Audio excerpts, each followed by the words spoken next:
Bana, ripoti ni kutoka hapa nje ya uwanja wa Amani Zanzibar, ambapo hii leo saa 10 jioni tunashuhudia mchezo wa ligi kuu ya NBC kati ya wenyeji Young African Sports Club dhidi ya Azam FC ambao utapigwa hapa. Hii leo michezo yote ya ligi kuu ya NBC inachezwa muda kwenye viwanja tofauti, lakini muda unakuwa ni unafanana. Kwa hiyo hapa Amani Zanzibar ni Yanga dhidi ya Azam FC, lakini pia viwanja vingine tofauti michezo yote inapigwa. Simba yeye yupo kule Morogoro, anaalikwa na Mtibwa Sukari. Mchezo wa leo pengine unakuja na mambo mengi, kwa sababu mchezo wa juzi tu hapa Yanga ametoka kupoteza mbele ya Azam mabao 3-2 katika mchezo ambao ulikuwa ni wa nusu finali wa kombe la shirikisho la CRDB.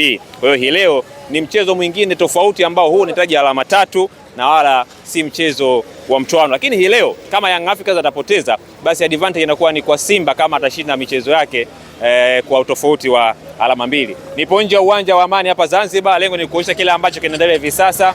Kama unavyoshuhudia hali ilivyo nje ya uwanja wa Amani hapa Zanzibar, ndio kama unavyoiona.